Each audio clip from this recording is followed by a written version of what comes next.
कांग्रेस में चल रहे संकट को लेकर बीजेपी के राज्यसभा सांसद राकेश सिन्हा ने इसके लिए कांग्रेस को ही जिम्मेदार ठहराया है। इसके अलावा कांग्रेस लगातार बीजेपी और संघ पर सवाल उठा रही है, जिस पर राकेश सिन्हा ने कहा कि ये सब करने से कांग्रेस को ही नुकसान होगा।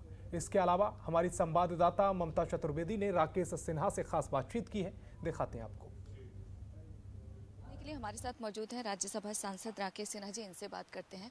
राहुल गांधी ने ये कहा है कि उनकी दादी भी मानती थी कि इमरजेंसी एक भूल है, लेकिन उनका ये भी कहना है कि आज की तारीख में देश के जो हालात हैं वो बदतर है। देखिए, राहुल गांधी कांग्रेस की हालत को देश की हालत मानते हैं। कांग्रेस में वंशवादी राजनीति की एक प्रवृत्ति है कि अपने को देश के पर्यायवाची मानते हैं। जैसे इंदिरा गांधी को इंडिया इज इंडिया कहा गया था देवकांत बरुआ ने। ठीक उसी प्रकार राहुल गांधी इस भ्रम में हैं कि कांग्रेस जो बची हुई कांग्रेस है वही देश है और देश ही कांग्रेस है।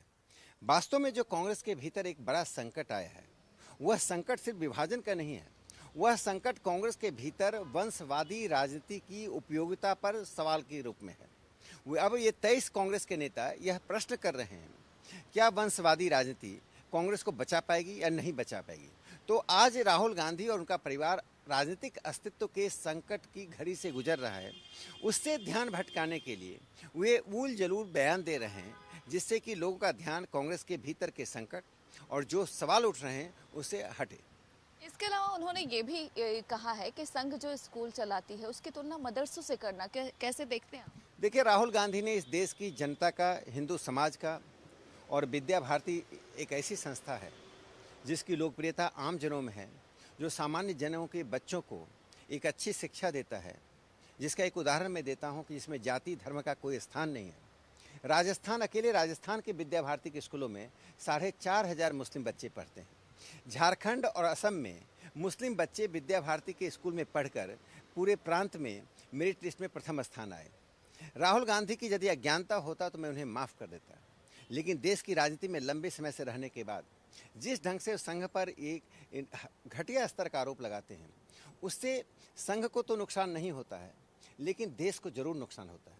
क्योंकि राहुल गांधी का बयान इस सूचना के युग में पूरी दुनिया में जाता है। दुनिया के लोग, भारत के लोगों के संघ के स्कूलों के बारे में स्वयं का अनुभव है, इससे उस बयान को गंभीरता से नहीं लेंगे। लेकिन जब दुनिया में ऐसे बयान जाते हैं तो दुनिया के लोगों को ऐसा लगता है कि भारत में भी पाकिस्तान है, जबकि पाकिस्तान के भीतर ही मदरसा को नियंत्रित करने के लिए वहाँ की सरकार कार्रवाई कर रही है, कदम उठा रही है। तो राहुल गांधी का यह बयान ये दिखाता है कि नेहरू गांधी परिवार अपने अस्तित्व को बचाने के लिए किसी भी निम्न स्तर तक जा सकता है। उनके लिए देश का हित, हिंदू समाज का हित, राष्ट्र का हित का कोई महत्व नहीं है। आखिरी सवाल पश्चिम बंगाल से है। टीएमसी ये कह रही है कि अगर भारतीय जनता पार्टी सिया राम को बहुत मानती है तो सिया राम क्यों नहीं बोलती, जय श्री राम क्यों बोलती? देखिए, टीएमसी भारतीय जनता पार्टी को सांस्कृतिक राष्ट्रवाद की दुहाई और सीख ना दे तो अच्छा रहेगा। जो लोग रामनवमी की यात्रा को नहीं होने दे रहे थे, जो लोग वहाँ पर हिंदू समाज पर लगातार हो रहे अटैक पर, दंगों को नहीं रोक पाए, जो जिहाद को आगे बढ़ाते हैं, जिहाद को संरक्षण देते हैं, वे सिया राम और श्री राम की बात ना करें। मैं तो चाहूँगा कि ममता बनर्जी कहें और ममता बनर्जी बताएं कि भगवान राम के मंदिर के निर्माण में उन्होंने कितना डोनेशन दिया है। यदि ममता बनर्जी सचमुच में सर्वोच्च न्यायालय के निर्णय और 130 करोड़ जनता की सांस्कृतिक अस्मिता का सम्मान करना चाहती हैं, तो देश को बताएं कि श्री राम मंदिर के निर्माण में उनका क्या योगदान है। यदि वो नहीं बताती है तो मैं मानता हूं कि वे अभी भी उसी जिहादी तत्वों के साथ खड़ी हैं, उन्हीं को संरक्षण देना चाहती हैं और इसीलिए पश्चिम बंगाल की जनता उनको पूरी तरह से खारिज कर रही है। वक्त देने के लिए शुक्रिया। कैमरा पर्सन कमल के साथ ममता चतुर्वेदी, जनतंत्र टीवी, दिल्ली। खबर दिल्ली के नरेला से है, जहां डीडीए की फ्लैट बना रही बीजी शिरके कंपनी में बीते दिन क्रेन द्वारा बड़े स्लैब उठाने के दौरान एक मजदूर की मौत हो गई। परिजनों का कहना है कि ये कोई पहली दफा नहीं है जब किसी मजदूर की मौत हुई है। इससे पहले भी इस साइट पर 4 मजदूरों की मौत हो चुकी है। बावजूद इसके नियमों का पूरी तरह से पालन नहीं किया जा रहा। वहीं परिजनों ने पुलिस पर भी सवाल उठाए हैं। परिजनों का कहना है कि चश्मदीद ने मौके पर बयान दिया था, लेकिन उनके बयान को पुलिस ने एफआईआर में दर्ज नहीं किया। परिजनों ने हादसे के बाद कंपनी से मुआवजे की मांग की है। अब देखने वाली बात यह होगी कि बीजी शिरके कंपनी इस परिवार की मदद करती है या नहीं।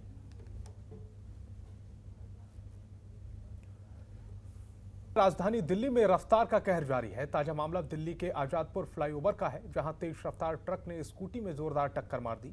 हादसे में महिला की मौके पर ही दर्दनाक मौत हो गई।